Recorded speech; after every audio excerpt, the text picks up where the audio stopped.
ஓம் விக்னேஸ்வரா போற்றி, ஓம் நவக்கிரகங்களை போற்றி. மிதுன ராசி நேர்களுக்கு வணக்கம். மிதுன ராசிக்கு நல்லா இருக்குதுங்க, நேரங்காலம் நல்லா இருக்குது, அருமையான அதிர்ஷ்டம் இருக்குது, அம்பானி யோகம் கிடைக்குது. அம்பானி உலக பணக்காரில் ஒருத்தர், இந்தியாவில் நம்பர் 1 பணக்காரர். மகேஷ் அம்பானி, அனில் அம்பானி. அம்பானி மாதிரி ஆகலாம், எல்லோரும் ஆக முடியுமா சார்னா ஆக முடியாது. ஜனன ஜாதகத்தில் இடம் இருக்கணும், கோச்சாரத்தில் அமைப்பு வரணும், தசாபுத்தி நல்லா வரணும். மிதுன ராசியில் தசாபுத்தி சிறப்பாக இருக்கணும். லக்கண ரீதியாக தசாபுத்தி நல்லா வலு இருந்துச்சுன்னா அம்பானி ஆகிறதுக்கு அனைத்து வசதிகளும் உண்டாகும். அம்பானி ஆகிறதுக்கு உண்டான அனைத்தும் நடக்கும். சரி சார், இப்போ கிரக நிலையில் எப்படி சார் இருக்குது அப்படி பார்த்தோம்னா, கிரக நிலையில் நல்லா இருக்குது. 2ஆம் இடத்துல சுக்கிரன், 3ஆம் இடத்துல சூரியன், அடுத்து 4ஆம் இடத்துக்கு போகிறாரு. சூரியன் குருக்கு 60 டிகிரிக்கு வராரு, நல்ல விதமாக பார்க்கப்படுகிறது. அடுத்து செவ்வாய் 4ஆம் இடத்துல 5ஆம் இடத்துக்கு போய் குருமங்கல யோகத்தில் இருக்கிறாரு. ஸோ சுக்கிரன், குரு, சூரியன், செவ்வாய் இந்த 4 கிரகங்கள் நல்ல பலங்களை கொடுக்க போகுது. ராசிநாதன் 4ஆம் இடத்துக்கு போகிறாரு. மூலத்துருவோன ஆட்சி உச்சம் அடைகிறது நல்ல அமைப்பு தான். ஸோ 4ஆம் இடம் சுகஸ்தானம் வலுப்படுறது. 3, 4, 5 தைரிய வீரிய ஸ்தானம், சுகஸ்தானம், பஞ்சமஸ்தானம் வலுப்படுறது நல்ல விதமாக பார்க்கப்படுகிறது. அதன் எதிர்வொலியாக பாக்கியஸ்தானம், கர்மஸ்தானம், லாபஸ்தானம் மிகச்சிறப்பாக இருக்குங்க. அம்பானி யோகம் அப்படியே உங்களுக்கு அச்சு வார்த்தை மாதிரி கிடைக்கும். அதுக்கு நீங்கள் என்ன பண்ணணும்னா, நான் இந்த வேத ஜோதிடத்தில் சில தகவல்களை சொல்லுவேன். சரியா? ஜோதிடத்தின் உதவி சில காரியங்களை செய்யணும், அதுபடி சில வழிபாடுகளும் பண்ணணும். பலன்கள் பொதுவாக உள்ளதான். சரியா நேர்களே? என்ன ராசிக்கு பலன் சொல்கிறது உங்களுக்கு அப்படியே சேருமானா சேராது. ஏன்னா லக்கணத்தின் தசாபுத்தி மாறும். ஒரு சிலருக்கு ராகு திசை, குரு திசை, சனி திசை, புதன் திசை, கேது திசை, சுக்கிர திசை அப்படி நடக்கும். நட்சத்திரத்துக்கு ஏற்ற மாதிரி, மிருகசீரிசம், திருவாதிரை, புனர்பூசத்துக்கு ஏற்ற மாதிரி தசாபுத்தி ஒரு பக்கம் நடந்தாலுமே கோச்சாரத்தில் கிரக நிலையில் அதுக்கு ஒத்து போகணும், தசாநாதனும் ஒத்து போகணும். இப்போ சூரியனும் குருவும் சேர்ந்து நல்ல யோகத்தை கொடுக்குறாங்க, சிவராஜ யோகம். ஜனன ஜாதகத்தில் சூரியனும் குருவும் வலுத்திருக்கணும். சரியா? அதுதான் ரொம்ப முக்கியம். சூரியன் ஆத்மகாரகன், ராசிக்கு 3 கூடையவன், ஆனால் லக்கணத்துக்கு மாறுபடும். நீங்கள் மேச லக்கணம், கடக லக்கணம், சிம்ம லக்கணம், விருச்சிக லக்கணம், தனுசு லக்கணம்,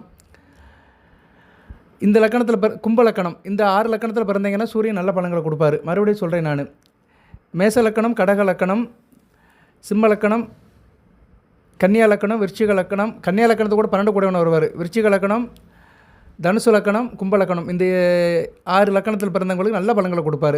அதுக்கடுத்து மிதுன லக்கணம், கன்னியா லக்கணம், மிதுன லக்கணத்துக்கு 3 கூடையவன் வருவார், கன்னியா லக்கணத்துக்கு 12 கூடையவன் வருவார், மீன லக்கணத்துக்கு 6 கூடையவன் தான் வருவார். ஸோ மிதுன லக்கணம், கன்னியா லக்கணம், மீன லக்கணத்தில் பிறந்தவங்களுக்கு சூரியன் அந்த அளவுக்கு நல்ல பலன்களை கொடுக்க மாட்டார். இவங்க என்ன பண்ணணும்னா தினமும் சூரிய நமஸ்காரம் பண்ணணும். இதுதான் இங்கே முக்கியமாக சொல்லப்படுகிறது. அப்படி பண்ணினீங்கன்னா என்ன சார் பலன் கிடைக்கும்? அப்படி பண்ணினீங்கன்னா விவசாயம் நல்லாயிருக்கும். விவசாயம் பண்ணுறவங்களுக்கு சூரிய நமஸ்காரம் மிதுன ராசியில் பண்ணிங்கன்னா விவசாயம் பண்ணுறவங்களுக்கு மிகச்சிறப்பாக பார்க்கப்படுகிறது. விவசாயம் பண்ணுறவங்க, அரசாங்க விஷயத்தை தொடர்பு இருக்கிறவங்க, அரசியல்வாதிகளுக்கு நல்லாயிருக்கும்.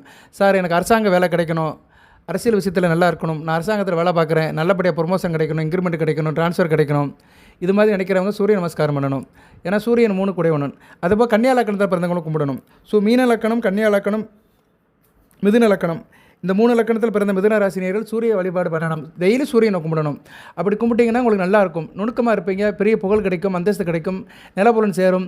சரியாக விவசாயம் பலிதமாகும், ஆள் நிதானமாக இருப்பீங்க, தூரதேச அமைப்பில் இருக்கும், வெளிநாடு வெளிமாநில தொடர்பு நல்லாயிருக்கும், வெளிநாட்டு வேலைக்கு போகிறதா இருந்தாலும் நல்ல லாபம் இருக்கும், நல்ல அறிவாற்றல் இருக்கும், நல்ல ஒரு உயர்ந்த லெவலுக்கு போவீங்க, நல்ல உயர்ந்த பதவி, உயர்ந்த லெவலில் போய் இருந்து நல்லபடியாக சம்பாதிச்சு குடும்பத்தை காப்பாற்றுவீங்க. வியாபாரத்தில் நல்ல ஒரு ஏற்றம் இருக்கும், நல்ல ஒரு இதாக இருக்கும், வித்திகள் இருக்கும், வண்டி வாகன யோகம் இருக்கும். ஸோ நீங்களாம் அம்பானி ஆகணும், அடுத்த லெவலுக்கு போகணும், நிறைய சம்பாதிக்கணும், கோடிக்கணக்கில் சம்பாதிக்கணும்னா கண்டிப்பாக சூரிய நமஸ்காரம் பண்ணணும். யார்? மிதுன லக்கணத்தில் பிறந்தவங்க, கன்னியா லக்கணத்தில் பிறந்தவங்க, மீன லக்கணத்தில் பிறந்தவங்க. அடுத்து மேச லக்கணம், கடக லக்கணம், மேச லக்கணம், கடக லக்கணம், விருச்சிக லக்கணம், தனுசு லக்கணம், கும்ப லக்கணம், ரிஷப லக்கணத்தை கூட சேர்த்துக்கலாம். இந்த லக்கணத்தில் பிறந்தவங்க சிவன் கோயிலுக்கு போகணும். சிவன் கோயிலுக்கு போட்டு யாரை கும்பிடணும்? தஷ்டாமூர்த்தியை கும்பிடணும். சரியா? தஷ்டாமூர்த்தியை கும்பிட்டீங்கன்னா மிக சிறப்பாக இருக்கும். திங்கக்கிழமை போகணும், சோமவாரம் திங்கக்கிழமை சிவன் கோயிலுக்கு போயிட்டு தஷ்டாமூர்த்தி வழிபாடு பண்ணி வந்தீங்கன்னா நல்ல யோகம் கிடைக்கும். குரு இப்போ ராசியில் இருக்கிறார். ராசியில் ஜென்மத்தில் குரு இருந்தால் ராமன் காட்டுக்கு போனான்னு சொல்லுவாங்க. இப்போ 18ஆம் தேதி அவர் 2ஆம் இடத்துக்கு அதிசாரம் எடுத்து போயிடுவார். அருமையாக இருக்கும். அந்த அம்பானி யோகம் உங்களுக்கு 60 நாளைக்கு மிக சிறப்பாக இருக்கும். அக்டோபர் 18ஆம் தேதிக்கு மேலே அப்படியே வாரி வழங்கும். இப்போ இருந்தே அந்த யோகம் ஆரம்பிச்சிருச்சு உங்களுக்கு. இன்னிலேருந்தே சுக்கிரன் உங்கள் ராசிக்கு 3ஆம் இடத்துக்கு போயிட்டார். புதன் 4ஆம் இடத்துக்கு போக போகிறாரு வருகிற 14ஆம் தேதி. ஸோ 12, 13, 14, 15 இந்த செப்டம்பர் இந்த 4 நாட்களுமே உங்களுக்கு நல்ல பலன்கள், நல்ல மாற்றம். சுக்கிர பயிற்சி, புதன் பயிற்சி, செவ்வாய் பயிற்சி, இந்த 3 கிரகங்களுமே உங்களுக்கு அம்பானி யோகத்தை அப்படியே கொடுக்குது. ஸோ இந்த காலகட்டத்தில் நீங்கள் திங்கக்கிழமை தோறும் சிவன் ஆலயத்துக்கு போயிட்டு சிவபெருமான் கும்பிட்டு தட்சிணாமூர்த்திக்கு விளக்கு போட்டு வந்தீங்கன்னா மிகச்சிறப்பாக பார்க்கப்படுகிறது. குருவுடைய அனுக்கிரகம் கிடைக்கும். மிதுன ராசியில் மேச லக்கணம், மிதுன லக்கணம், கடக லக்கணம், சிம்ம லக்கணம், கன்னியா லக்கணம், விருச்சிக லக்கணம், தனுசு லக்கணம், கும்ப லக்கணம், மீன லக்கணம், இந்த லக்கணத்தில் பிறந்தவங்களுக்கெல்லாம் மிகச்சிறப்பாக இருக்கும். 1000 லட்சமாகும், லட்சம் கோடியாகும். இதுதான் சூட்சுமம். இவங்கெல்லாம் திங்கக்கிழமை தோறும் அடுத்த வருகிற நாட்கள் சிவன் கோயிலுக்கு போயிட்டு சிவபெருமானை கும்பிட்டு தட்சிணாமூர்த்திக்கு விளக்கு போட்டு வரணும். சரியா? இந்த வழிபாடு செய்யணும். ஏன்னா குரு அடுத்து அதிசாரம் எடுத்து ராசிக்கு 2ஆம் இடத்துக்கு போகிறாரு. மிகச்சிறப்பாக இருக்கும். 2ல் குரு இருந்தாருன்னா கையில் காசு பணம் இருக்கும், பழக்க வழக்கம் நல்லாயிருக்கும், நல்லா இருப்பீங்க. சரியா? 2ஆம் இடத்துல குரு வந்து அனைத்து யோகத்தையும் கொடுப்பார். உத்தியோகம் பண்ணுறவங்களுக்கு நல்லாயிருக்கும். அரசு வேலை தேடியவங்களுக்கு உத்தியோகம் கிடைக்கும். தனியார் உத்தியோகத்தில் நிரந்தரம் இருக்கும். தூரதர்ஷ அமைப்புகள் நல்ல விதமாக பார்க்கப்படுகிறது. தொழில் நல்லாயிருக்கும். தொழில் வியாபாரம் பண்ணுறவங்களுக்கு மிகச்சிறப்பாக இருக்கும். ஸோ அக்டோபர் 18ஆம் தேதிக்கு மேலே உங்களுக்கு அளப்பரிய யோகம் வருது. சரியா? எண்ணிலடங்காத யோகங்கள் வந்து வருது. வீட்டு கதவை வந்து அதிர்ஷ்ட தேவதை வந்து தட்ட போகிறா. நல்லாயிருக்கும். ஸோ அம்பானி யோகம், அம்பானி யோகங்கிறது வேத ஜோடித்தில் அப்படின்னு ஒரு பேர் இல்லை, இருந்தாலும் ஒரு கோடீஸ்வர யோகத்தை தான் அம்பானி யோகம்னு சொல்கிறேன். ஸோ அம்பானி யோகம் உங்களுக்கு அப்படியே அச்சு வார்த்தை மாதிரி கிடைக்கும். அடுத்து ராகு சுபத்துவம் வராரு. ராகு வந்து 9ஆம் இடத்துல இருக்கிற ராகு சுபத்துவமாகி நல்ல பலன்களை கொடுக்குறாரு. சுக்கிரன் அண்டு குரு தொடர்பில் நல்ல பலன்களை கொடுக்குறாரு. புகழ் செல்வாக்கு கூடும். பிற்காலத்தை பற்றி கவலைப்பட மாட்டீங்க. நடப்பதெல்லாம் நடக்கட்டும், நிகழ்காலம் தான் நிஜம்னு நிகழ்காலத்தை வந்து நினச்சி கொண்டு போவீங்க. நல்லாயிருக்கும். சரியா? பூர்வீக சொத்து கிடைக்கிறதுக்கு இந்த காலகட்டம் நல்லாயிருக்கும். அப்பாவுடைய அணுக்கிற நல்லபடியாக இருக்கும். அப்பா வழி உறவு நல்லபடியாக இருக்கும். ஆள் நல்லா ஜம்முன்னு இருப்பீங்க. சரியா? எஜமான் மாதிரி இருப்பீங்க. தொழில் வியாபாரம் பண்ணுறவங்களுக்கு நல்ல வேலையாளர் அமைவாங்க. அதை வச்சு நல்லா சம்பாதிப்பீங்க. அதுமாதிரி வயதானவர்கள் கோயில் குளத்துக்கு போயிட்டு வருவீங்க. சலையாசிரியர் சீஸ்தி யாத்திரை போயிட்டு வரது நல்லாயிருக்கும். சொந்த பந்தத்தால் உதவி இருக்கும். நல்ல ஒரு நட்பு வகையில் நல்ல ஒரு ஏற்றமாக பார்க்கப்படுகிறது. அதுபோக சூரியன் சிவராஜ யோகம். சிவராஜ யோகம்னா என்ன? சூரியன் வந்து குருவுக்கு வந்து கேந்திர கோணத்தில் வர்றது, குரு பார்வைக்கு வர்றது சிவராஜ யோகம். இந்த காலகட்டத்தில் நல்லா இருப்பீங்க நீங்கள். சரியான நேரில் தந்தை வழி வேலையிட செய்கிறவங்களுக்கு மிகச்சிறப்பாக இருக்கும். தந்தை வழி வேலை, அப்பா வேலை, குலத்தொழில் செய்கிறவங்களுக்கு நல்லாயிருக்கும். அதுபோல் ரசாயனம், கெமிக்கல், ஃபெர்டிலைசர் வேலை பார்க்குறவங்களுக்கு மிகச்சிறப்பாக பார்க்கப்படுகிறது. அதுபோக வந்து கூடுதலாக சொன்னோம்னா மின்சாரம் சம்மந்தப்பட்ட வேலையில் இருக்கிறவங்க, மின்சாரம், நில மின்சாரம், நீர் மின்சாரம், அணு வலுவை இதுபட்ட வேலையில் இருக்கிறவங்க மிகச்சிறப்பாக இருக்கும். ஆடை ஆபரணங்கள், அதுபோக வந்து முலாம் பூசுதல், தங்கம் முலாம் பூசுதல், தங்க கடை வச்சுருக்கிறது, பாத்திர கடை வச்சுருக்கிறது, அரசு வேலையில் இருக்கிறது, தாலுகா ஆஃபீஸ், முனிசிபாலிட்டி, கார்பரேஷன் வேலை பார்க்குறது, ஜுடிஷியல் டிபார்ட்மெண்ட், நீதித்துறையில் இருக்கிறவங்க, இதெல்லாம் அரசாங்கத்தில் போயிடும். இவங்களும் நல்லாயிருக்கும். அதுபோக எம்பிபிஎஸ் படித்தவர்கள், மெடிக்கல் சயின்ஸ், ஃபார்மசி படித்தவங்களும் மிகச்சிறப்பாக இருக்கும். சித்த ஆயுர்வேத மிகச்சிறப்பாக பார்க்கப்படுகிறது. நெருப்பு சம்மந்தப்பட்ட வேலைகள், டீ ஷாப், காஃபி ஷாப், அணு உலை, அப்புறம் வந்து நெருப்பு சம்மந்தப்பட்ட உலைகள், பாய்லர் இன்ஜினியர்ஸ், இவங்களுக்கு மிகச்சிறப்பாக இருக்கும். சூரிய மின்சாரம் சொல்கிறோம்ல, solar electricity board, solar panel அப்படிங்கிறோம்ல, அது மாதிரி சம்மந்தப்பட்டவங்களும் மிகச்சிறப்பாக பார்க்கப்படுகிறது. இதெல்லாம் வந்து அடுத்தடுத்து வந்து சூரியன் நல்லா கொடுப்பாரு. நல்ல ஒரு வழிபாடு பண்ணுங்கள். ஆத்மா வழிபாடு வந்து உங்களுக்கு ஒரு அனைத்து சுகத்தையும் கொடுக்கும். சரியான நேரில். அதுபோக வந்து ஹிந்தி பேசுகிறவங்க, சமஸ்கிருதம் பேசுகிறவங்க, தெலுங்கு, கன்னடம், மலையாளம் பேசுகிறவங்களும் மிகச்சிறப்பாக இருக்கும். அந்நிய மொழி பேசுகிறவங்களுக்கு மிகச்சிறப்பாக பார்க்கப்படுகிறது. அதுபோக புதன் ராசிக்கு 4ஆம் இடத்துல வந்து 10ஆம் இடத்தை பார்ப்பார். தொழில் வியாபாரம் நல்லாயிருக்கும். தமிழ் படித்தவங்க, தமிழ் பண்ணிட்டா இருக்கிறவங்களும் மிகச்சிறப்பாக பார்க்கப்படுகிறது. உடல் ஆரோக்கிய பிரச்சனை இருக்கிறவங்க நல்லாயிருக்கும். குறிப்பாக எலும்பு பிரச்சனை, எலும்பு சம்மந்தப்பட்ட பணிகள், கைகால் வலி, இதெல்லாமே சரியாக போகும். சூரியன் நல்ல பலன்களை கொடுக்குறாருங்க. அடுத்தடுத்து சூரியனை வந்து மிகச்சிறப்பான பலன்களை கொடுக்குறாரு. தினமும் சூரிய நமஸ்காரம் பண்ணுங்கள். மிதுன ராசியில் கன்னியா லக்கணம், மீன லக்கணம், மிதுன லக்கணத்தில் பிறந்தவங்க கண்டிப்பாக பண்ணணும். சரியா? இந்த லக்கணத்தில் பிறந்தவங்க கண்டிப்பாக சூரிய நமஸ்காரம் பண்ணிங்கன்னா சூரியனுடைய அனுக்கிரகம் கிடைக்கும். சூரியனுடைய நாமத்தை சொல்லி கும்பிடணும். சூரியனுடைய ஆதித்ய கிருதயத்தை படிக்கலாம். இல்லைனா சூரியனுடைய நாமங்கள் அர்க்கனை போற்றி, ஆதித்யனை போற்றி, ஆதவனை போற்றி, ரவியை போற்றி, உதயனை போற்றி, கதிரவனை போற்றி, சான்றோனை போற்றி, சித்திரபானவை போற்றி, செங்கதிரவனை போற்றி, ஞாயிறுவை போற்றி, தனவானை போற்றி, தினகரன் போற்றி, பகலவன் போற்றி, வெய்யோன் போற்றி, விருச்சன் போற்றி, ஜோதி போற்றி, பரிசூடர் போற்றி, வெண்சூடர் போற்றி, மார்த்தாண்டன் போற்றி, விண்மணி போற்றி, பரிதி போற்றி, பகலவனை போற்றி, உதயனை போற்றி, மார்த்தாண்டனை போற்றி, இப்படி நிறைய சொல்லலாம். சரியா நேர்களே? ஸோ சூரிய நமத்தை வந்து தினந்தோறும் சொன்னீங்கன்னா மிகச்சிறப்பாக இருக்கும். பொதுவாக நீங்கள் டெய்லி பூஜை பண்ணுறீங்கன்னா சூரிய நமஸ்காரம் பண்ணிட்டு தான் பூஜை ரூமுக்குள்ளே போகணும். சூரிய நமஸ்காரம் பண்ணாமல் பூஜை ரூமுக்கு போனீங்கன்னா பவரே கிடையாது. நான் பூஜை ரூமில் 1 மணி நேரம் நிற்கிறேன் சார், மந்திரம் சொல்கிறேன் சார், சாம்பிராணி கட்டுறேன், சூடம் கட்டுறேன், அதெல்லாம் சும்மா. சூரிய நமஸ்காரத்தை வந்து நீங்கள் வாங்கணும். சூரிய ஒளி உங்கள் முகத்தில் படணும், உடம்புல படணும். சூரிய ஒளி பட்டுட்டு தான் பூஜை ரூமுக்கு போகணும். சரியா நேர்களே? சரி சார், சூரிய ஒளி வரலாம், நீங்கள் என்ன சார் செய்யலாம் அப்படின்னா, வெளியே நின்று கும்பிட்டுட்டு நீங்கள் வந்து பூஜை ரூமுக்குள்ளே போகலாம். என்ன இருந்தாலுமே கிழக்கு பக்கம் நின்று கும்பிடணும். கிழக்கு பக்கம் சூரியன் வராரோ வரலையோ, கிழக்கு பக்கம் ஒரு நமஸ்காரம் பண்ணிட்டு தான் பூஜை ரூமுக்கு போகணும். கோயிலே கூட கொடிமரமும் கலசமும் எதுக்கு வச்சுருக்காங்க? கோபுர கலசமும் கொடிமரமும் வந்து சூரிய ஒளியை வாங்கி கருவறைக்கு கொடுக்கத்தான் வச்சுருக்காங்க. ஸோ கோபுர கலசத்திலேருந்து சூரிய ஒளி கருவறைக்குள்ளே போகுது, கொடிமரத்துலேருந்து நேரடியாக உள்ளே போகுது. அதனால தான் கொடிமரத்துக்கும் சாமிக்கும் கருவறைக்கும் இடையில யாரும் நிற்கக்கூடாதுமாங்க. கொடிமரத்தை மறைக்காமல் நிற்கணும். ஏன்னா அந்த சூரிய ஒளி கீழே அந்த பூமி வழியாக போய் கர்ப்ப கிரகத்துக்கு போகும். ஸோ கர்ப்ப கிரகத்தில் இருக்க இறைவனுக்கே வந்து சக்தியை கொடுக்குறவர் சூரிய பகவான். சூரிய கதிர்கள், செங்கதிரோன், விண்புகழும் செங்கதிரோன். அந்த விண்புகழும் செங்கதிரோனுடைய ஆசீர்வாதம் நாமத்தை நமஸ்காரம் பண்ணிட்டு தான் நீங்கள் வந்து பூஜை ரூமில் நின்று கும்பிடணும். ஸோ சூரியன் கண்கண்ட தெய்வம், காருண்ய மூர்த்தி, வீடு தேடி வருகின்ற தெய்வம். சரியா? அந்த தெய்வத்தை கும்பிட்டிங்கன்னா நிச்சயமாக நீங்கள் அம்பானி ஆயிடுவீங்க. சரியா?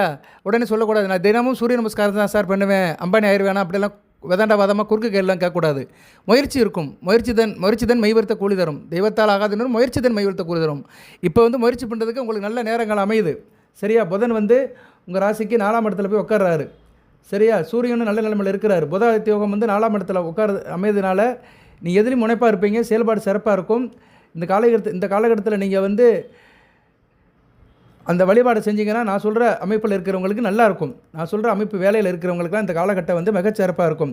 போலீஸ் டிபார்ட்மெண்ட்டில் இருக்கிறவங்க, ஆர்மியில் இருக்கிறவங்க, சிவில் இன்ஜினியரிங் டிபார்ட்மெண்ட்டில் இருக்கிறவங்க, மெக்கானிக்கல் இன்ஜினியரிங் இருக்கிறவங்க, ஸ்போர்ட்ஸில் இருக்கிறவங்க, ஜிம் ஒர்க் பார்க்குறவங்க, உடற்பயிற்சி கூடம், சண்டு மாஸ்டர்ஸ், விளையாட்டு துறையில் இருக்கிறவங்க, அலுமினியம் சார்ந்த தொழிலில் இருக்கிறவங்க, மெட்டல்ஸ் ஒர்க் வச்சுருக்கிறவங்களுக்குலாம் மிகச்சிறப்பாக இருக்கும். இவங்களுக்குலாம் லட்சம் கோடிகளாக மாறும். இது நீங்கள் தனியார் வேலை பார்த்தாலும் சரி, ஒரு கம்பெனியில் வேலை பார்த்தாலும் சரி. தனியாரில் வேலை பார்த்தீங்கன்னா 1000கணக்கில் சம்பளம் கிடைக்கும். தனியாக வச்சுருந்தீங்க, சொந்தமாக வச்சுருந்தீங்கன்னா லட்சக்கணக்கு கோடிக்கணக்கில் உங்களுக்கு ப்ரொடக்ஷன் ஆகும், சேல்ஸ் ஆகும், ஆஃபர் வரும், ஆர்டர் வரும், நல்ல விதமாக இருக்கும். ஸோ நல்லா இருக்குது. செவ்வாய், புதன், சுக்கிரன், சூரியன், குரு இந்த 5 கிரகங்களுமே அடுத்து வருகின்ற நாட்களுக்கு மிதுன ராசிக்கு நல்ல பலன்களை கொடுக்குறாங்க. நல்ல விதமாக பார்க்கப்படுகிறது. இந்த கிரகங்களும் நல்லா இருக்கணும். சரியா? பொதுவாக குரு அக்டோபர் 12ஆம் தேதிக்கு மேலேருந்து நல்ல பலன்களை கொடுப்பாரு. சூரியன் கெட்டு போகாமல் இருக்கணும். உங்கள் ஜனன ஜாதகத்தில் சூரியன் கெட்டு போகாமல் இருக்கணும். புதன் கூட சேர்ந்துருக்கலாம், குரு கூட சேர்ந்துருக்கலாம், சுக்கிரன் கூட சேர்ந்துருக்கலாம். மற்றபடி சூரியன் வந்து கிரகணத்தில் இருக்கக்கூடாது, ராகு எது கூட சேர்ந்துருக்கக்கூடாது. சரியா? ஜனன ஜாதத்தை பாருங்கள். சூரியன் நல்ல நிலைமையில் இருக்காரும் பாருங்கள். சூரியன் நல்ல நிலைமையில் இருந்தாலும் நல்ல பலன்கள் கொடுப்பாரு. சூரியன் சந்திரனுக்கு 4, 7, 10 இருந்தாலும் சூப்பர் பலன்களை கொடுப்பாரு. சரியா? சந்திர கந்திரத்தில் சூரியன் வரணும். அதுக்கு வந்து நீங்கள் எந்த மாதத்தில் பிறந்திருக்கணும்? புரட்டாசி மாதம், மார்கழி மாதம், பங்குனி மாதத்தில் பிறந்திருக்கீங்கன்னா சூரியன் நல்ல பலன்களை கொடுப்பாரு. அதுபோக சூரியன் மேசத்தில் இருக்கலாம், சிம்மத்தில் இருக்கலாம், விருச்சிகத்தில் இருக்கலாம், தனுசில் இருக்கலாம். சரியா? கும்பத்தில் இருக்கலாம், ரிஷபத்தில் இருக்கலாம். இந்த இடத்துலலாம் இருந்தாருன்னா சூரியன் நல்ல பலன்களை கொடுப்பாரு. ஜனன ஜாதத்தை இதெல்லாம் செக் பண்ணணும். சும்மா ஜனன ஜாதத்தை பார்க்காம நான் மிதுன ராசிக்கு வீடியோ கேட்குறேன், எனக்கு ஒன்றும் நடக்க மாட்டேங்குது, இந்த ஆள் ஏதோ சொல்லிட்டு இருக்கிறான், இவனுக்கு தெரிஞ்சதெல்லாம் சொல்கிறேன், நமக்கு ஒன்றுமே நடக்க மாட்டேங்குன்னு அப்படியே பேன் முடிக்கக்கூடாது. உங்கள் ஜனன ஜாதகத்தில் உங்கள் தலையெழுத்து எப்படி இருக்குது, கிரகங்கள் உங்களுக்கு கொடுக்குதா கொடுக்கலன்னு தெரிஞ்சு வச்சுக்கணும். எல்லா கிரகங்களுமே எல்லாத்தையும் கொடுக்காது. 9 கிரகங்கள் இருக்குது. 9 கிரகங்களில் வந்து ஒரு மனுஷனுக்கு 4 கிரகங்கள் நல்லா இருந்தாலே அவன் வந்து ராஜாவாயிருவான். நல்லா கேட்டுக்கோங்க. 9 கிரகங்களில் 4 கிரகங்கள் நல்ல நிலைமையில் இருந்துச்சுன்னா ராஜாவாயிருவான். 3 கிரகங்கள் நல்லா இருந்தால் மக்கள் மத்தியில் பேர் எடுத்துருவான். 2 கிரகங்கள் நல்லா இருந்துச்சுன்னா வீட்டில் குடும்பத்தோட இருப்பான். ஒரு கிரகம் நல்லா இருந்துச்சுன்னா அவன் மட்டும் வாழ்வான். ஊருக்கு பிரச்சனை வளர்க்க மாட்டான், ஏதோ பிறந்தே வாழ்ந்துட்டு இருப்பான். 9 கெட்டு போச்சுன்னா ஆள் நல்லா இருக்க மாட்டான். சரியா? அவங்க தான் பிரச்சனை பண்ணுவாங்க, சார் நான் அப்படி இருக்கேன் இப்படி இருக்கேன்னு. ஆனால் 9 கிரகங்களும் கெட்டு போகாது. 9 கிரகம் கெட்டு போச்சுன்னா ஒரு மனிதன் வாழ்றதே பெரிய கஷ்டம். சரியா? அவன் வாழவே முடியாது, ஜீவிக்கவே முடியாது, 12 வயசை தாண்ட முடியாது. ஸோ எதுக்கு சொல்ல வரேன்னா, நிறைய அமைப்பு இருக்குங்க. ஒரு கதை மட்டும் கேட்டால் பார்த்தாது, நிறைய கிளைக்கதைகள், உட்கதைகள்லாம் நிறைய இருக்குது. ஸோ வேத ஜோதிடத்தில் நிறைய அமைப்பு இருக்குது, நிறைய காம்பினேஷன் இருக்குது, கலவைகள் நிறைய இருக்குது. அதெல்லாம் தெரிஞ்சுக்கணும். இந்த யூடியூப்பில் போடுறானுங்க, அப்படிங்கிறாங்க இப்படிங்கிறாங்க, இன்றைக்கி ஏகப்பட்ட பிரச்சனை, ஏகப்பட்ட விதத்தில் போடுறாங்க. நிறைய பேர் பேசுகிறதே கிடையாது. ஏஐன்னு ஒன்று இருக்குது, அது மூலிமா பேசுகிறானுங்க. ஆர்டிஃபிஷியல் இன்டெலிஜென்ஸ், அது மூலிமா படம் போடுறது, அதில் பேசுகிறது. அந்த குரல் ஏதோ மாதிரி இருக்கும், அவனுக்கு ஒன்றும் தெரிஞ்சிருக்க மாட்டான்.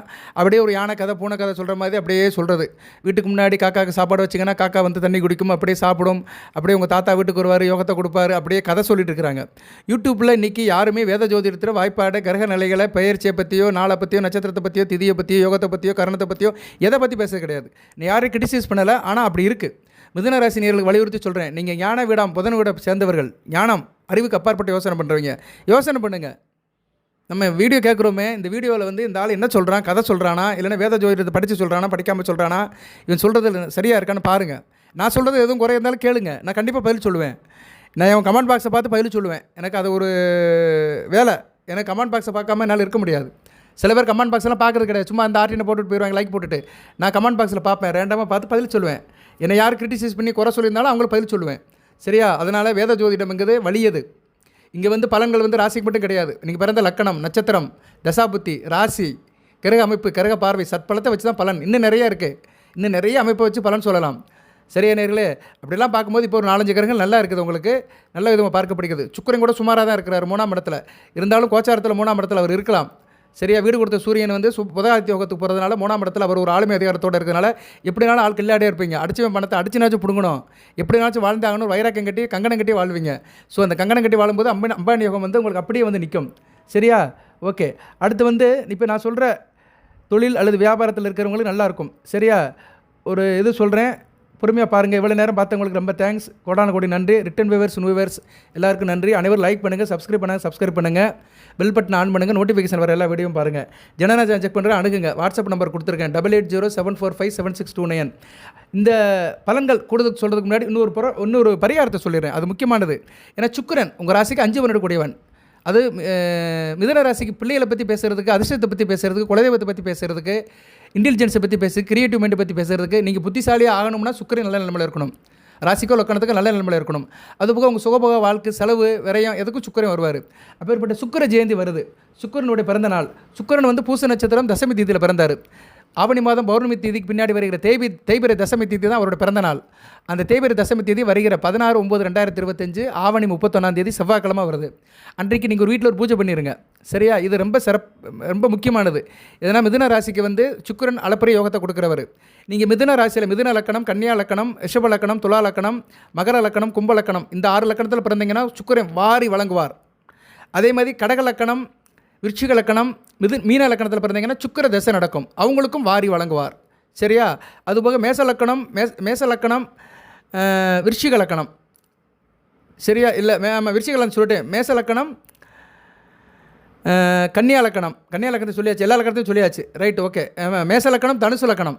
சரியா? மேச லக்கணம், தனுசு லக்கணத்தில் பிறந்தவங்களுக்கு புத்தியில் நல்ல பலன்களை கொடுப்பார். மேச லக்கணம், தனுசு லக்கணத்தில் பிறந்தவங்களுக்கு ஆரம்ப சுக்கிரன் வந்து அந்த அளவுக்கு சிறப்பாக பலன்களை கொடுக்க மாட்டார். தனுசு லக்கணத்துக்கு வந்து வரகாதிபதியாக வருவார், 6 கூடையவன் வருவார். மேச லக்கணத்துக்கு 2-7 கூடையவன் வருவார், ஒரு நல்ல பலன்களை கொடுப்பார். அதனால் சுக்கிரன் பொதுவாக எல்லா லக்கணத்துக்குமே நல்ல பலன்களை கொடுப்பார். தன்னுடைய தசை வரும்போது நல்ல பலன்களை கொடுப்பார். விருச்சிக லக்கணம், மீன லக்கணம், கடக லக்கணத்தில் பிறந்தவங்களுக்கு தசை நடக்கும். மிதுன ராசியில் சுக்கிர தசை நடக்கும். சரி, அவங்களுக்கு நல்ல பலன்கள் கொடுப்பார். சரியா? சுக்கிர தசை வயசான காலத்தில் தான் நடக்கும். ஏன்னா நட்சத்திரப்படி வருது வயசாயிரும். இந்த புனர்பூச நட்சத்திரத்தை பிறந்தவங்களுக்கு வேணால் நடக்கலாம். சரியா? புனர்பூச நட்சத்திரத்தை பிறந்தவங்களுக்கு அந்த தசை வரும்போது நல்ல பலன்களை கொடுப்பாரு. சரியா? Okay, right. வாட்டர் மேபி புனர்பூச நட்சத்திரத்துக்கு சுக்கிர தசை வயசான காலத்தில் வரும்.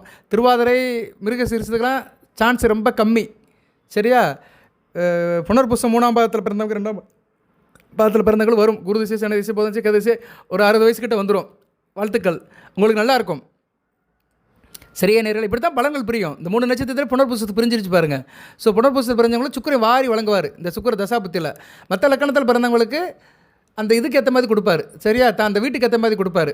ஓகே, அதையும் சொல்லிடலாம். சரியா? இப்போ வந்து மேச லக்கணத்தில் பிறந்தவங்களுக்கு கையில் காசு பணத்தை கொடுப்பார், குடும்பத்தில் சந்தோஷத்தை கொடுப்பார், கணவன் மணி இணக்கத்தை கொடுப்பாரு, குடும்பத்தில் ஒரு ஆரோக்கியத்தை கொடுப்பாரு, இன்டிகிரேஷன் இதெல்லாம் நல்லபடியாக இருக்கும். அது என்ன சொல்லுவாங்க, ஒருங்கிணைஞ்சு போகிறது, அக்கம் பக்கம் சொந்த பந்தம், உறவினர்கள், நண்பர்கள், கூட்டு தொழில், பங்குச்சந்தை, ஷேர் மார்க்கெட் இதெல்லாம் நல்லாயிருக்கும். ரிஷப லக்கணத்தை பிறந்தவங்களுக்கு வேலை நல்லாயிருக்கும், உத்தியோகம் நல்லாயிருக்கும், காரியம் நல்லாயிருக்கும், கடன் நோய் எதிரி கட்டுக்குள்ளே இருக்கும். சரி, ஆள் நல்லா இருப்பீங்க, ஆள் ஸ்மார்ட்டாக நல்லா இருப்பீங்க, எந்த ஒரு காரியத்தையும் நல்லா செய்வீங்க. ஆள் ஃபேஸில் ஒரு என்ன சொல்லுவாங்க, தேஜாஜ் இருக்கும், முகத்தில் ஒரு வசீகரம் இருக்கும், நல்லாயிருக்கும். அந்த பூஜை பண்ணினீங்கன்னா அந்த பூஜை வந்து 8 மணி டு 9க்குள்ளே பண்ணணும். 16ஆம் தேதி ஆவணி 31ஆம் தேதி 8 டு 9க்குள்ளே பூஜை பண்ணிடுங்க. விநாயகர் படம், மகாலட்சுமி படம், அடுத்து வந்து குபேரன் படம், இந்த 3 படத்தையும் நான் உங்களுக்கு அனுப்புகிறேன். அந்த படம் வேணுங்கிறவங்க என்கிட்ட கேளுங்க, உங்களுக்கு கண்டிப்பாக வாட்ஸ்அப்பில் அனுப்புவேன். விநாயகர் படம், மிதுன ராசிக்குன்னு ஒரு விநாயகர் இருக்கார், அந்த விநாயகர் படத்தை நீங்கள் வச்சு கும்பிடணும். சரியா? அந்த விநாயகர் ஏற்கனவே நான் பழைய வீடியோவில் சொல்லியிருக்கிறேன், உங்களுக்கு அந்த வீடியோ படத்தை அனுப்புகிறேன் நான். சரியா? அந்த வீடியோ வேணுங்கிறவங்க என்கிட்ட கேளுங்க. சரியா? விநாயகர் படம், குபேரன் படம், மகாலட்சுமி படம் 3 படத்தையும் சுத்தம் பண்ணி பன்னீரால் துடைச்சிருங்க. மஞ்சள் துணி அல்லது சிவப்பு துணியால் துடைச்சிட்டு சந்தன குங்குமம் வைங்க. முல்லைப்பூ, மல்லிகைப்பூ, செந்தாமரை பூ வச்சு பூச்சி விட்டுங்க. நெய்வேத்தியத்துக்கு சக்கரை பொங்கல் வைங்க. சக்கரை பொங்கல் வைக்க முடியலன்னா பாலை காய்ச்சி நாட்டு சக்கரை போட்டு வச்சுருங்க. வெத்தலை பாக்கு வைங்க. தேங்காய் பால் உடைக்கிறவங்க உடைக்கலாம். நெய்வேத்தியம் பண்ணுங்க. மகாலட்சுமியோட மந்திரத்தை சொல்லுங்கள். மகாலட்சுமி மந்திரத்தை உங்களுக்கு நான் அனுப்புகிறேன். அந்த மந்திரத்தை ஒரு 11 தடவை சொல்லுங்கள். சரியா? இது சமஸ்கிருதத்தில் தான் இருக்கும். நமஸ்தே செல்வ ரூபிணியே, நமஸ்தே கமலவாசினி, தேமே தனப்பிராதி நித்தியம் சித்தர் பதுமே சதா. இதை சொல்லிட்டிங்கன்னா ஒரு 11 தடவையோ 18 தடவையோ சொல்லிட்டிங்கன்னா கண்டிப்பாக அம்பானி யோகம் கிடைக்கும். ஏன்னா மகாலட்சுமி தான் ஒரு மனிதனுக்கு பணத்தை கொடுக்குறவ. அம்பானின்னா என்ன சார், கையில் காசு நிறையா வச்சுருக்கிறவர், உங்களுக்கு காசு நிறைய கிடைக்கும். சரியா? நல்ல விதமாக பார்க்கப்படுகிறது. அதுவும் சுக்கிர ஜெயந்தி வந்து செவ்வாய்க்கிழமை வருது, மிகச்சிறப்பு. செவ்வாயும் சுக்கிரனும் சேர்ந்தால் பிருகுமங்கல யோகம் மிகச்சிறப்பாக இருக்கும். உங்கள் ராசிக்கு 5, 6, 11, 12 கூடியவன் வருது, மிகச்சிறப்பாக பார்க்கப்படுகிறது. நல்லாயிருக்கும். அதிர்ஷ்டமும் லாபமும் ஒருங்கே கிடைக்கும். ரைட் நேரில் தேக ஆரோக்கியம் நல்லாயிருக்கும். வெளிநாட்டு யோகம் கிடைக்கும். ரைட், இந்த மந்திரத்தை சொல்லுங்கள். இந்த மந்திரம் சமஸ்கிருதத்தில் இருக்குது சார், எனக்கு வாயில் நுழையில சொல்கிறது கஷ்டமாக இருக்குன்னு சொல்கிறவங்க மகாலட்சுமி தாயே போற்றி, அஷ்டலட்சுமியை போற்றி, நாராயணையை போற்றி அப்படின்னு ஒரு 18 தடவை சொல்லுங்கள். இல்லை அப்படின்னா ஓம் ஆதிலட்சுமி போற்றி, தனலட்சுமி போற்றி, தானியலட்சுமி போற்றி, திவ்யலட்சுமி போற்றி, திரவியலட்சுமி போற்றி, சௌபாகியலட்சுமி போற்றி, வீரலட்சுமி போற்றி, விஜயலட்சுமி போற்றி, ஐஸ்வர்யலட்சுமி போற்றி, சந்தானலட்சுமி போற்றி, மகாலட்சுமி போற்றி, திருமகளை போற்றி, ஸ்ரீதேவியை போற்றி, நாராயணையை போற்றி அப்படின்னு அன்னை மகாலட்சுமி மந்திரத்தை சொல்லுங்கள். இது போக நிறைய இருக்குது. அஷ்டலட்சுமி மந்திரம் இருக்குது, தமிழ்லேயும் இருக்குது, சமஸ்கிருதத்திலும் இருக்குது. உங்கள் தாய்மொழியிலும் நீங்கள் படிக்கலாம். இந்த மந்திரத்தை சொல்லுங்கள், சொல்லி பூஜையை முடிங்க. அதுபோல் ஒரு பரிகாரம் இருக்குது, அதை கண்டிப்பாக செய்யணும். அந்த பரிகாரத்தை 6 மாதத்துக்கு ஒரு தடவை நீங்கள் மாற்றிக்கலாம். அது என்ன சார் பரிகாரம் அப்படின்னா, இந்த பரிகாரம் செஞ்சிட்டிங்கன்னா 100க்கு 100% நீங்கள் அம்பானி ஆவீங்க. 1000 லட்சம் ஆகும், லட்சம் கோடிகள் ஆகும். அம்பானி ஆகிறீங்களோ இல்லையோ, அம்பானி லெவலுக்கு போவீங்க. ஒரு நல்ல வீடு வாங்குவீங்க, ஒரு கார் வாங்குவீங்க, நல்ல செல்வப்போடு இருப்பீங்க. சரியா? கடுகு, வெண்கடுகு 100 கிராம் வாங்கணும். வெண்கடுகு நாட்டு மருந்து கடையில் கேட்டால் சொல்லுவாங்க, வெள்ளை கடுகு. அடுத்து பச்சை கற்பூரம் ஒரு 10 ரூபாய்க்கு வாங்கிக்கோங்க, இல்லைன்னா 20 ரூபாய்க்கு வாங்கிக்கோங்க. 2-3 பீஸ் கொடுப்பாங்க. தூளாகவும் கொடுப்பாங்க, சில கடையில் பெருசாகவும் கொடுப்பாங்க. எப்படினாலும் வாங்கிக்கோங்க. பாக்கெட்லேயும் இருக்கும், டப்பாலேயும் இருக்கும். அடுத்து ஏலக்காய். ஏலக்காய் ஒரு 6 ஏலக்காய் எடுத்துக்கோங்க, இல்லைன்னா 27 ஏலக்காய் எடுத்துக்கோங்க. 27ங்கிறது 27 நட்சத்திரத்துக்கு, 6ங்கிறது சுக்கரனுடைய ஆதிக்க எண், 6ஆம் நம்பர் சுக்கரனுடைய எண். ஸோ 6 கூட எடுத்துக்கலாம். 6 ஏலக்காய், 100 கிராம் வெள்ளை கடுகு, கொஞ்சம் பச்சை கற்பூரம், இதெல்லாம் சேர்த்து பார்த்தோம்னா ஒரு 100 ரூபாக்குள்ளே வாங்கிடலாம். சரியா? 100 ரூபாக்குள்ளே இந்த பொருளெல்லாம் வாங்கிடலாம். இது எதில் வைக்கணும்னா, பித்தாளை, செம்பு, வெண்கலம் அந்த கப்பில் வைக்கணும். அந்த பாத்திரத்தில் ஒரு சின்ன கிண்ணம் தான் கரெக்டாக வரும். பித்தளை கிண்ணம், தாமிர கிண்ணம், வெண்கல கிண்ணம் இதுக்குள்ளே வைக்கலாம். எங்கள் வீட்டில் அதெல்லாம் இல்லை சார், நான் ரொம்ப கஷ்டப்படுறேன் சார் அப்படின்னு சொல்கிறவங்க மண் கிண்ணத்தில் வைங்க, மண் கலையத்தில் வைங்க. கிளியாஞ்சட்டி மாதிரி இருக்கும். சரியா? அந்த காலத்தில் அது பேர் உளமுடி அப்படிம்பாங்க. சரியா? ஒரு சட்டி மாதிரி இருக்கும், மண்பானைக்கு மூடுற மாதிரி இருக்கும், உளமுடி அப்படிம்பாங்க. இப்போல்லாம் அதெல்லாம் நிறைய பேருக்கு தெரியாது. இப்போ உள்ள ஜெனரேஷனுக்குலாம் தெரியாது, மண்பானையே தெரியாது. அந்த மண்பானைக்கு மூடுற உளமுடி அது மேலேயும் வைக்கலாம், அதையும் வைக்கலாம். அதில் என்ன பண்ணணும்னா, அந்த வெண்கடுகையும் ஏலக்காயும் போட்டு மேலே பச்சை கற்பூரத்தை வச்சிடணும். பச்சை கற்பூரம் கொஞ்சம் நேரத்தில் எவாபரேஷன் ஆயிரும், பட் அதோட நறுமணம் இருக்கும். இதை நீங்கள் பூஜை அறையில் வச்சிடணும். பூஜை அறையில் வச்சுட்டு இந்த மந்திரத்தை சொல்லுங்கள். மந்திரத்தை சொல்லி முடிச்சுட்டு அன்றைக்கி பகல் முழுக்க இருக்கட்டும். சாயந்தரம் பத்தி தீபாவளி காட்டி அந்த இதை எடுத்துருங்க, பரிகாரத்தை எடுத்துருங்க. அந்த பாத்திரத்தில் வச்சுருக்கோம் பார்த்தீங்களா, அதை எடுத்துருங்க. எடுத்துகிட்டு அதை சிவப்பு துணி அல்லது மஞ்சள் துணியால் கெட்டிடுங்க. போட்டு மூடி அப்படி நூலை வச்சு கட்டிடுங்க. அந்த நூல் மஞ்சள் கலரில் இருந்தால் பரவாயில்ல. சரியா? மஞ்சள் சிவப்பு இருக்கணும். அதை வச்சு கட்டிட்டு அதை ஒரு ஓரமாக எடுத்து வச்சுருங்க. ஓரமாக எங்கே எடுத்து வைக்கணும் அப்படின்னா, உங்கள் பீரோவில் வைக்கணும். பணம் முழுங்குற பீரோ, நகை வைக்கிற பீரோவில் வைக்கணும். இல்லை சார் நான் தொழில் பண்ணுறேன், வியாபாரம் பண்ணுறேன்னா அந்த இடத்துல போய் வைக்கலாம். கல்லாப்பட்டில் வைக்கலாம், பீரோவில் வைக்கலாம். தொழில் பண்ணுற இடத்துலையும் வியாபாரம் பண்ணுற இடத்துலையும் வைக்கலாம். வீட்லேயும் முக்கியமான இடத்துல வைக்கலாம். கன்னி மூலையில் வைக்கிறது ரொம்ப சிறப்பு. வச்சுட்டு அதை என்ன பண்ணோம்னா 6 மாதத்துக்கு எடுக்கக்கூடாது. அப்பப்போ அதுக்கு கற்பூரம் தீபாரம் கட்டிக்கலாம். சரி? அது ஒரு என்ன சொல்கிறது, ஒரு தெய்வம் மாதிரி வச்சுடணும். அந்த பாத்திரத்தை ரொம்ப மதிப்பாக ஒரு ஐதீகத்துப்படி ஒரு தனியாக வச்சிடணும். வச்சுட்டு அதுக்கு கற்பூரம் சீரம் இதெல்லாம் காட்டினீங்கன்னா மகாலட்சுமி உங்கள் வீட்டில் அப்படியே இருப்பாள். ஒரு 6 மாதத்துக்கு அப்படியே இருப்பாள். நீங்கள் ஆவணி 31 செய்கிறீங்க. ஸோ ஆவணி 31 முடிஞ்சு போச்சுன்னா புரட்டாசி, ஐப்பசி, கார்த்திகை, மார்கழி, தை, மாசி 6 மாதம் முடிஞ்சு பங்குனி மாதம் வாரம் வெள்ளிக்கிழமை இரவு 8 to 9 அதை எடுக்கிறீங்க. பங்குனி வெள்ளி அதை எடுத்துகிட்டு அதை ரீப்ளேஸ் பண்ணுறீங்க. அந்த பாத்திரத்தை அப்படியே இருக்கட்டும். அந்த பொருளை எடுத்து என்ன பண்ணுறீங்கன்னா, ஒரு மஞ்சள் துணியில் கொட்டி அதை முடிச்சு போட்டு ஜலத்தில் போட்டுறீங்க. ஜலம்னா என்ன? தண்ணியில் போட்டுறீங்க. ஓடுற ஆறு, குளம், கம்மா, கிணறு, கடல் எதெல்லாம் போட்டுருங்க. சரியா? தண்ணியில் போடுங்க. சார் என்னால் தண்ணியில் போட முடியல, எங்கள் ஊரை சுற்றி வீடாக தான் இருக்குது, நான் சென்ட்ரலில் இருக்கிறேன், டீனரில் இருக்கிறேன், ஹார்ட் ஆஃப் த சென்னையில் இருக்கிறேன், இங்கே தண்ணியே விலையில்லை, சாக்கடை தான் ஓடுது அப்படின்னு சொல்கிறவங்க சாக்கடையில் போட்டுறாதீங்க. மரத்துக்கடியில் போடுங்க. மரத்துக்கடியில் குழி பறித்து அதில் போட்டுருங்க. வேப்ப மரம், புங்க மரம், ஆலமரம், அரச மரம் இந்த 4 மரத்தில் ஒரு மரத்துக்கு அடியில் கொஞ்சம் போல் தோண்டிங்கன்னா அதை போட்டு அப்படியே மூடிடலாம். சரியா? நமச்சிவாய நமகன்னு சொல்லிட்டு வந்துட்டிங்கன்னா மிகச்சிறப்பாக இருக்கும். எது செஞ்சாலுமே நமச்சிவாயத்தை சொல்லணும். சரியா? அதுதான் பரிபூர்ணமாகும். ஏன்னா சிவன் கடைசி கொள்கிறவர், எந்த ஒரு காரியத்தையுமே முடிச்சு வைக்கிறவர் சிவன் தான். சரியா? படைக்கிறது ஒரு ஆள், காக்கிறது ஒரு ஆள், முடிக்கிறது தான் சிவன். ஸோ நம்ம அந்த காரியத்தை முடிக்கிறோம். சரியா? மண்ணுக்குள்ளே போட்டு மூடும்போது நமச்சிவாய நமக்கு சொல்லிட்டு வந்துட்டிங்கன்னா சிறப்பாக இருக்கும். அது அங்கே ஐஸ்வர்யமாக சாஸ்வதமாக இருக்கும். அதுக்கு ஒரு அமைப்பு இருக்கும். சரியா? எந்த ஒரு காரியத்தையும் முடிக்கும்போது சிவாய நமக்கு சொல்லிட்டு வாங்க. ரைட் நேயர்களே, இதை கண்டிப்பாக இந்த பரிகாரத்தை செய்யுங்க. மகாலட்சுமியோட அனுக்கிரம் கிடைக்கும். மகாலட்சுமி, விநாயகர், குபேரனோட அனுக்கிரம் கிடைக்கும். நல்ல விதமாக பார்க்கப்படுகிறது. அம்பானி யோகம் அப்படியே நிற்கும். சரியா? அச்சு பெறலாம் அப்படியே நிற்கும். இதை செஞ்சுருங்க. செய்கிற நாள் 16/9/2025 ஆவணி 31 செவ்வாய்க்கிழமை காலையில் 8 to 9 8:30 மணிக்கெல்லாம் முடிச்சிருங்க. இந்த பூஜை பண்ணும்போது பெண்கள் வீட்டில் இருக்கணும். சரியா? பெண்கள் கண்டிப்பாக இருக்கணும். பெண்களை வச்சு தான் செய்யணும். மகாலட்சுமி பூஜை பெண்கள் மட்டும்தான் செய்யணும், ஆண்களாக செய்யக்கூடாது. பெண்கள் செய்யணும். செய்கிறதுக்கு முன்னாடி வீடை சுத்தம் எடுத்துருங்க. மாவிளை தோரணம் கட்டி தொங்க வச்சுக்கோங்க. வீட்டுக்கு முன்னாடி முற்றத்தில் சாணி மொழி கோலம் போடுங்க. அப்போ தான் மகாலட்சுமி பரிபூர்ணமாக அவங்க வீட்டுக்கு வீட்டில் இருப்பாள். சரியா? இதெல்லாம் செஞ்சால் தான் நடக்கும். நான் எதையும் செய்ய மாட்டேன், நான் சும்மா இருப்பேன், கோயிலுக்கும் போக மாட்டேன், வீட்லேயும் பூஜை பண்ண மாட்டேன், அப்படியே வானத்தை பார்த்துக்கிட்டே இருப்பேன், எனக்கு நல்லது நடக்கணும்னு ஒன்றும் நடக்காது. செய்யணும். அழுதுகிட்டு இருந்தாலும் உழுதுகிட்டு இருக்கணும். ஏதோ ஒன்று செஞ்சால் தான் நடக்கும். அவன் நாமத்தை சொல்லணும். அன்னை மகாலட்சுமி நாமத்தை சொன்னால் தான் மிதுன ராசிக்கு நல்லது. சரி, இதெல்லாம் செஞ்சுட்டேன் சார், எனக்கு எப்படி சார் இருக்கும் அப்படின்னா, நான் சொல்கிறவங்களுக்குலாம் அடுத்து வருகிற காலத்தில் வேலை வாய்ப்புகள்லாம் மிகச்சிறப்பாக இருக்கும். யாருக்கு சார் அப்படின்னா அதையும் சொல்லிட்டு நிறைவு பண்ணுறேன். நிறைய சொல்லலாம்னு நினைக்கிறேன், ஆனால் டைம் பற்ற மாட்டேங்குது நமக்கு. சரியா? டைம் பற்ற மாட்டேங்குது, மிகச்சிறப்பாக பார்க்கப்படுகிறது.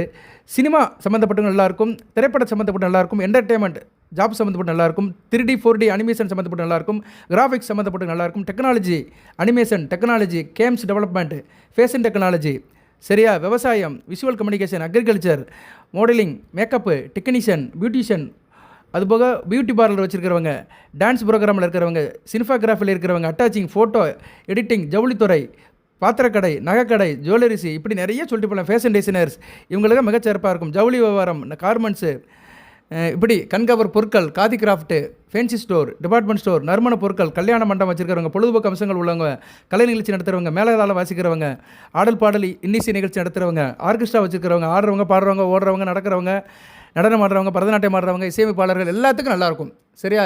ஸோ வெகுஜன தொடர்பில் இருக்கிறவங்களும் மிகச்சிறப்பாக பார்க்கப்படுகிறது.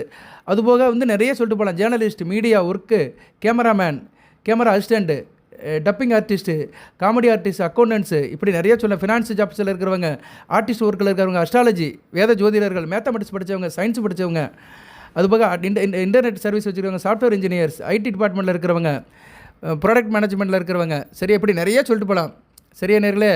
இப்படி நிறைய சொல்லலாம். இவங்களுக்கெல்லாம் மிகச்சிறப்பாக இருக்கும். ஸ்டாக் மார்க்கெட்டில் இருக்காங்க, அப்புறம் ஷேர் மார்க்கெட்டில் இருக்கிறவங்க, trading, field work, speech knowledge, IT, software, artificial intelligence, இப்படி நிறைய சொல்லலாம். இன்றைக்கி நவயுகத்தில் நிறைய டெக்னாலஜி இருக்குது.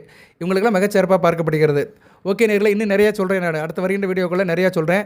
நீங்கள் யாராக இருந்தாலும் சரி, எவராக இருந்தாலும் சரி, அரசனாக இருந்தாலும் சரி, ஆண்டியாக இருந்தாலும் சரி, ஆணாக இருந்தாலும் சரி, பெண்ணாக இருந்தாலும் சரி, 5 வயசாக இருந்தாலும் சரி, 80 வயசாக இருந்தாலும் சரி, நீங்கள் இந்த வழிபாடு செய்யணும். சரியா? 12 வயதுக்கு உட்பட்டவர்கள் தாய் தப்பம் கூட சேர்ந்து வழிபாடு பண்ணுங்கள். 12 வயதுக்கு மேற்பட்டவர்கள் இண்டிபெண்ட்டாக செய்யுங்க. ஒரு 15 வயசு பிள்ளை இதெல்லாம் செய்யலாம். சரியா? கடையில் போய் பொருளை வாங்கிட்டு வீட்டில் மகாலட்சுமி வச்சு சாதாரணமாக சாமி கும்பிடலாம். கும்பிட்டே நல்லது. நல்லா படிப்பேன், நல்ல வேலை கிடைக்கும், நல்ல இடத்துல கல்யாணம் ஆகும், நல்லபடியாக இருக்கும். பக்தியை வளர்த்துக்கணும். மற்றவங்க சொல்லி தான் நம்ம பக்தியை வளர்த்தக்கூடாது, நம்மளாக வளர்த்துக்கணும். சரியா? அந்த பக்தி எந்த தூரத்துக்கு இருக்கோ அந்த அளவுக்கு நல்லா இருப்போம். நம்ம கடவுளை நோக்கி 2 அடி போனோம்னா அவர் நம்மளை நோக்கி 10 அடி ஓடி வருவார். அவர் நினைக்கிறாரு, இவன் நம்மளை நினைக்க மாட்டானா, நம்மளை கூப்பிட மாட்டானா, நம்ம நாமத்தை சொல்ல மாட்டானா அப்படின்னு நினைக்கிறாரு. ஸோ அவர் நாமத்தை சொல்லுங்கள், அவருக்கு பூஜை புனஸ்காரம் பண்ணுங்கள், நல்லபடியாக நடக்கும். கோயிலுக்கு போகிறவங்க கோயிலுக்கு போங்க. அன்றைக்கி 16ஆம் தேதி கோயிலுக்கும் போகலாம். சரியா? கோயிலில் போய் நவக்கிரகத்தில் போய் சுக்கிரபவனுக்கு வெண்தாமரை வைக்கலாம், அல்லது வெள்ளை கலரில் வஸ்திரம் வாங்கி சாத்தலாம், வெண்ணெய் வாங்கி வைக்கலாம், வெண்பொங்கலை வாங்கி வைக்கலாம், வெண்பொங்கல் செஞ்சு கொண்டு போய் படையில் வைக்கலாம். சுக்கிரனை கும்பிட்றவங்களும் நவக்கிரக கோயிலில் போய் சுக்கிரனை கும்பிட்டு ஒரு விளக்கு போட்டுவாங்க. மகாலட்சுமி ஆலயம் இருந்தாலும் அங்கேயும் போகலாம். உங்கள் வீட்டு பக்கத்தில் மகாலட்சுமி கோயில் இருக்குது, மகாலட்சுமிக்கு தனி சந்நிதி இருக்குன்னா அங்கேயும் போய் தாயாரை வழிபாடு பண்ணலாம். முடியாதவர்கள் வீட்டில் செய்யுங்க. பொதுவாக மகாலட்சுமி பூஜையெல்லாம் வீட்டில் செய்கிறது தான் நல்லது. ஏன்னா வீடு தான் கிரகம். அந்த கிரகத்தில் செஞ்சிட்டோம்னா அந்த கிரகலட்சுமி வீட்டிலே இருப்பாள். அந்த கிரகஸ்தியும் நல்லா இருப்பாள், கிரகஸ்தனும் நல்லா இருப்பாள். கிரகஸ்தனை யார்? ஆண் தான். அந்த வீட்டுக்கு கிரகஸ்தன், அவன் தான் தலைவன், அவன் நல்லா இருப்பான். அந்த கிரகஸ்திரியும் நல்லா இருப்பான், அந்த பெண்ணு நல்லா இருப்பாள். குடும்பமும் நல்லாயிருக்கும். குடும்பம்னா கிரகம். அதை தான் கிரகப்பிரவேசங்கிறான். கிரகப்பிரவேசம்னா என்ன? புதுமனை புகுவலான்னு தமிழில் சொல்கிறோம். அது சமஸ்கிருத வார்த்தை கிரகப்பிரவேசம். எல்லாத்துலேயும் அர்த்தம் இருக்குது, நமக்கு தான் புரிஞ்சுக்க மாட்டேங்கிறோம். அது வேண்டாம் இது வேண்டாம்னு ஒதுக்கி தள்ளுறோம். இந்திய வேண்டாங்கிறாங்க. இந்தியில் எவ்வளோ வார்த்தை நல்ல வார்த்தை இருக்குது தெரியுமா? இந்தி தெரிஞ்சுட்டு இந்தியா முழுக்க தெரிஞ்சுக்கலாம். சரியா? அதனால் எனக்கு இந்தி தெரியாது, இருந்தாலும் ஓரளவு அந்த சில வார்த்தைகள் தெரியும். இந்தியை படிச்சுக்கோங்க. இந்தியை ஒதுக்காதீங்க. நம்ம இந்தியாவிலே இந்தி இருக்குது, நான் தாய்நாட்டிலே இந்தின்னு பேர் இருக்குது, அப்புறம் இந்தியை எப்படி வறுக்க முடியும்? அதனால் வாய்ப்பு இருக்கிறவங்க இந்தியை படிங்க. இந்தி ஒரு நல்ல ஒரு மொழி. இந்தியை இந்தி படிக்கிறவங்க ஆன்மீகத்தில் பற்றாளராக இருப்பாங்க. நிறைய புக்ஸ் படிக்கலாம், சமஸ்கிருதம், இந்தி சம்மந்தப்பட்ட புக்கு படிக்கலாம். மனம் பக்குவப்படும், நிறைய விஷயத்தை தெரிஞ்சுக்கலாம், நிறைய சுலோகத்தை சொல்லலாம். அதுக்காக நான் தமிழ் மொழியை வறுக்கலை. தமிழ் மொழி முக்கியம். ஏன்னா தமிழுக்கு உரியவன் புதன், இந்திக்கு உரியவன் சூரியன். சரியா? சூரியனும் புதனும் நண்பர்கள் தான். அதை தான் புதாதித்ய யோகம் சொல்கிறோம். ஸோ இந்தி மொழியும் நம்ம படிச்சுக்கலாம். தமிழ் வார்த்தையிலே நிறைய இந்தி இருக்குதுங்க. நம்ம தான் இந்தி வேணாங்கிறோம். நம்ம பேசுகிற வார்த்தையில இந்தி நிறைய நம்ம அறியாமல் வந்துடும். சரியா? அதனால் ஒன்றை விட்டு பிரிக்க முடியாது, எல்லாம் கலந்து தான் இருக்குது. எங்கே போனாலும் ரத்த சிவப்பு தான். சரியா? ரைட்டு என்பதை சொல்லிக்கொண்டு இத்துடன் இந்த லெவலில் வீடியோ நிறைவு பண்ணுறேன். அம்பானி யோகம் இருக்கும். அம்பானியும் வடநாட்டுக்காரர் தான். சரியா? அப்புறம் அம்பானி யோகம் வேணும்னா இந்தி தெரிஞ்சு ஆகணும். வாழ்த்துக்கள். எல்லாமல் இறைவன் மிதுன ராசினியர்களுக்கு திருவாதிரை, புனர்பூசம் மிருகசீரித்து நட்சத்திரத்தில் பிறந்தவர்களுக்கு சில சௌபாகியத்தும் சில ஐஸ்வர்யத்தையும் சில நன்மையும் கொடுப்பார். அனைத்து வளங்களை பெற்று தேக ஆரோக்கியத்துடன் தீர்க்காலுடன் நீடுவோடி வாழ்க நிறைந்த வளம் பெறுக. நன்றி நேயர்களே.